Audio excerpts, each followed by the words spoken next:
Assalamualaikum warahmatullahi wabarakatuh. Perkenalkan, nama saya Nabila Sofiana dengan NPM 2403 102400799. Pada kesempatan kali ini, saya akan menjelaskan tentang kode program yang telah saya buat.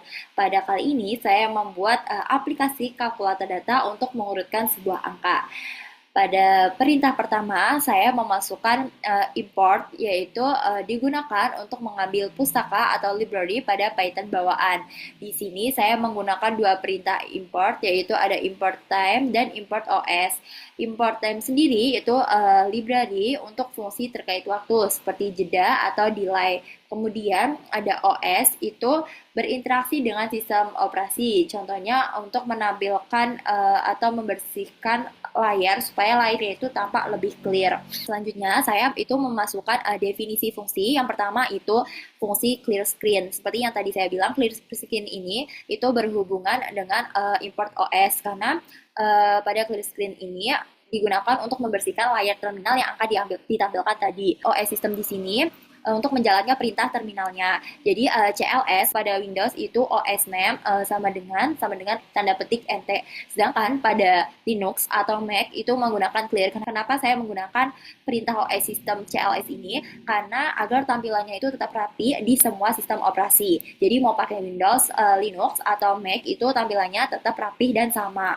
Kemudian di sini pada fungsi yang kedua saya menggunakan def garis tanda kurung. Def garis ini saya membuat perintah print sama dengan bintang 40. Ini fungsinya untuk mencetak garis sama dengan sepanjang atau sebanyak 40 karakter untuk memperjelas tampilan pada terminal nanti. Kemudian fungsi yang ketiga itu ada def judul program. Ada def judul program. Di sini itu ada garis dua kali, yaitu garis sebelum kalkulator data dan setelah print kalkulator data. Ini itu berfungsi menampilkan judul program dengan garis atas dan bawah. Di sini juga saya menggunakan center 40. Ini untuk membuat teks itu berada di tengah dengan lebar 40 karakter. Jadi tampilannya itu biar kelihatan lebih rapi aja. Kemudian untuk fungsi selanjutnya saya menggunakan perintah def loading. Def tadi sebagai keyword atau perintah untuk mendefinisikan atau membuat fungsi baru di Python. Jadi sebelum kita membuat fungsi, kita harus memasukkan def agar fungsi itu berjalan. Di sini ada loading itu untuk tujuannya itu untuk membuat efek loading pada tampilan terminal nanti. Di sini ada tanda kurung. Artinya tuh fungsi ini nggak punya parameter, jadi nggak butuh input saat dipanggil. Dan titik dua ini itu berarti setelah ini isi dari fungsi akan ditulis.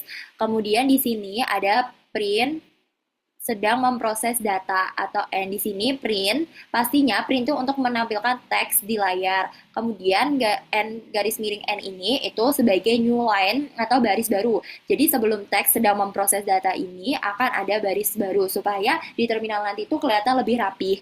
Kemudian di sini ada N, itu artinya setelah mencetak teks, jangan lanjut ke baris baru. Biasanya print itu otomatis pindah ke baris baru, tapi karena ada N ini enggak, supaya titik-titik itu bisa muncul di sebelah kanan teks. Kemudian ini ada for in range 3. For sendiri itu adalah perulangan atau loop. Tanda di bawah ini itu artinya kita itu nggak peduli nilai dari variabel loop ini karena kita hanya mau mengulang sebanyak 3 kali. Kemudian di sini ada range 3. Range 3 itu membuat sebuah urutan dari 0, 1, 2, artinya 3 kali perulangan. Kemudian di sini itu ada time sleep 0,5. Time sleep itu artinya berhenti sejak selama 0,5 detik atau setengah detik. Ini tuh membuat efek loading yang akan ditampilkan pada terminal nanti itu terasa lebih nyata. Jadi nggak langsung muncul titik-titiknya. Jadi setiap satu titik itu akan muncul 0,5 detik. Kemudian ini ada print and plus sama dengan true. Print titik ini sendiri itu untuk menampilkan titik satu per satu. Nah, N ini itu supaya nggak pindah ke baris baru setelah cetak titik. Sedangkan plus sama dengan true itu supaya langsung muncul di layar tanpa nunggu buffer atau semacam antrian cetaknya itu penuh. Jadi ini tuh penting buat efek loadingnya itu agar terlihat lebih real time atau lebih nyata. Nah, kemudian loop selesai atau semua titik udah keluar, print print kurung tanda petik garis miring N ini untuk pindah ke baris baru. Jadi kursornya itu terlihat rapi, nggak nyangkut di belakang titik terakhir. Nah, mulanya efek loading itu untuk membuat delay 0,5 detik antar setiap titik. Jadi supaya kelihatan nih proses di dalam terminalnya itu sedang berjalan. Jadi supaya kelihatan lebih real time. Saya juga memasukkan fungsi dev sama dengan input data. Dev sendiri tadi kan untuk mendefinisikan fungsi baru. Nah, si input data ini itu akan meminta pengguna atau user yang akan memakai kode program ini tuh untuk memasukkan sebuah data. Nah, ini tanda kurung ini tuh nggak ada parameter dan titik dua ini untuk membuka blok kode fungsi. Nah, data ini itu membuat list kosong bernama data. Tujuannya tuh apa? Tujuannya untuk menyimpan semua angka yang nanti dimasukkan ke pengguna. Kemudian ini ada while true. Di sini tuh artinya perulangan tak terbatas atau infinite loop. Jadi loop ini tuh akan terus berjalan sampai kita pakai break untuk keluar dari loop. Ini dipakai supaya user itu bisa terus mencoba sampai inputnya itu benar. Nah, di sini ada try. Try ini dipakai untuk mencoba menjalankan kode di dalamnya. Kalau misal nih ada error, misalnya kasusnya si user salah input, nanti masuk ke accept tanpa bikin si programnya itu crash. Kemudian di sini ada print berapa data yang ingin dimasukkan, itu menampilkan pertanyaan yang akan keluar di tampilan user. Jadi saya juga menggunakan emoji untuk kelihatan lebih menarik aja. Dan kemudian di sini juga ada print N ini, garis miring N untuk membuat baris baru nih, supaya di tampilan terminal nanti terlihat lebih rapi. Ini ada banyak sama dengan int input lebih dari, tanda petik lebih dari. Input tanda petik lebih dari ini untuk meminta user memasukkan sesuatu, angka berapa banyak data yang mau diinput. Kemudian int itu mengubah input yang awalnya itu teks menjadi integer. Kemudian kalau user itu nggak masukkan angka, bakal error atau value error dan ditangkap di accept. Kemudian ini if banyak kurang dari sama dengan 0, print jumlah data harus lebih dari 0, coba lagi. Itu artinya kalau banyak kurang dari atau sama dengan 0 itu bakal ngasih pesan error. Terus ini continue itu artinya ulang lagi ke atas atau tanya lagi ke berapa datanya. Terus di sini juga saya menambahkan perintah break itu kalau semuanya valid itu break keluar dari while true kemudian akan lanjut ke bawah. Ini kemudian ini ada accept value error, print input tidak valid atau masukkan angka bulat. Jadi seperti yang tadi saya bilang, kalau ada error saat konversi ke int, tampilan persen error itu bahwa input harus berupa angka bulat. Setelah jumlah diketahui, kita akan lanjut ke for i in range 1 banyak plus 1 kurung tutup titik 2. Itu for sendiri itu artinya perulangan atau loop seperti yang sudah saya sebutkan tadi. Kemudian kalau range 1 banyak plus 1 itu berarti mulai dari 1 sampai banyak karena range-nya itu stop di angka terakhir 1. Nah, jadi kita input angka 1 sebanyak-banyak kali. Kemudian di sini juga ada perintah while true. Nah, si while true ini untuk setiap angka yang akan dimasukkan, lagi-lagi kita memakai while true supaya user atau pengguna itu bisa ulang input kalau semisal ada kesalahan. Di sini juga ada try lagi. Jadi lagi-lagi jika coba jalanin kodenya di bawah itu akan menyiapkan accept kalau error. Kemudian di sini ada print masukkan angka ke i. Di sini juga menggunakan f string supaya terlihat lebih praktis. Jadi menampilkan teks dinamis dengan angka keberapa yang harus diinput. Kita menggunakan f-string supaya setelahnya lebih praktis. Kemudian di sini ada selanjutnya itu ada angka sama dengan tanda kurung input, tanda kurung lebih dari tanda petik 2, tanda kurung tutup. Ini tuh untuk minta input dari user atau pengguna dan konversi ke float atau angka pecahan. Jadi memakai float tuh tujuannya tuh supaya bisa menerima angka desimal bukan hanya integer. Kemudian selanjutnya itu ada perintah data append atau angka itu memasukkan angka yang valid ke dalam list data pakai append. Kemudian di sini juga ada break. Kalau misal seperti tadi ya, kalau inputnya benar keluar dari while true dan akan lanjut ke angka berikutnya. Di sini juga ada accept value error dan print input tidak valid atau masukkan angka. Jadi kalau inputnya itu nggak bisa diubah jadi float atau misal ketik huruf, itu tampilannya itu akan menampilkan pesan error. Kemudian di sini ada return data. Jadi setelah semua angka dimasukkan, akan kembali ke list data ke pemanggil fungsi. Berikutnya itu ada def tampilan data, tanda kurung data, titik 2.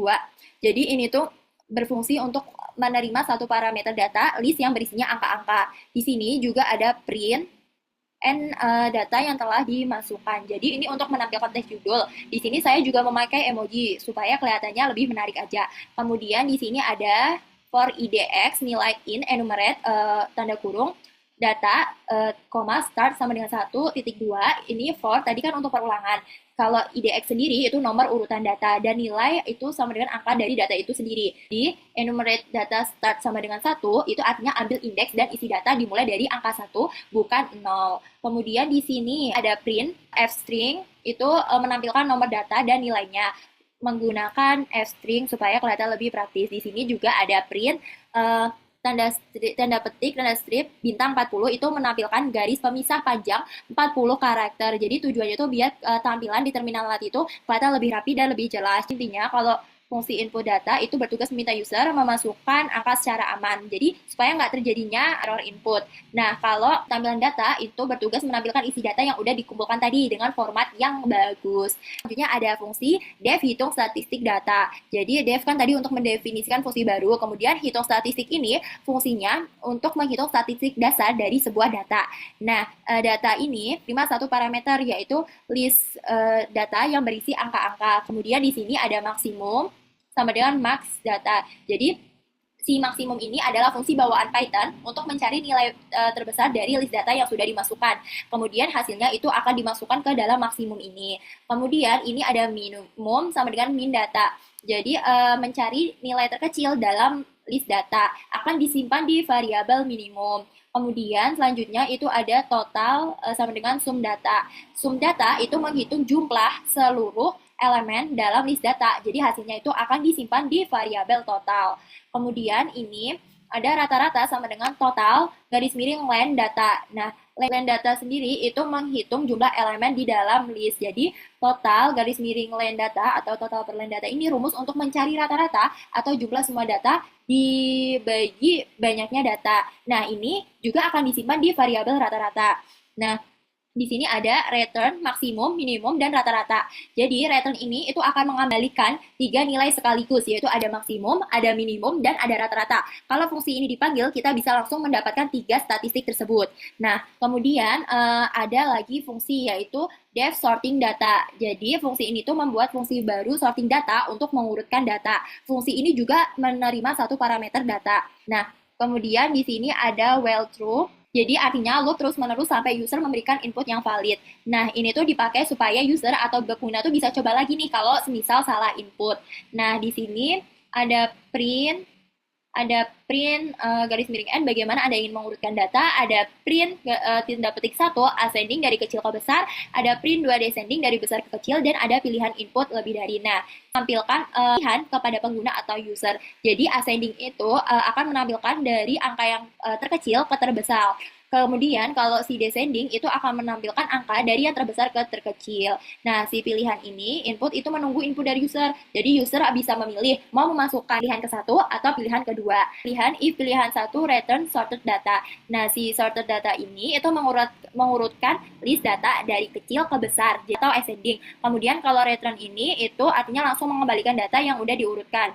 Kemudian perintah kedua itu ada elif pilihan sama dengan 2 itu return sorted data reverse sama dengan true. Jadi kalau semisal pengguna memilih pilihan yang kedua, maka sorted data reverse true itu artinya urutan data dari yang terbesar ke terkecil atau descending. Nah, reverse true ini itu membuat urutan dibalik. Kemudian di sini ada else print pilihan tidak valid, coba lagi. Jadi kalau semisal user itu memasukkan pilihan yang bukan 1 atau 2 itu akan menampilkan pesan error dan loop akan mengulang dan menanyakan lagi. Hanya kalau hitung statistik itu menghitung nilai maksimum, minimum, dan rata-rata dari list angka. Sedangkan kalau sorting data itu mengurutkan list angka sesuai keinginan pengguna, mau yang dari yang terbesar atau yang dari yang terkecil.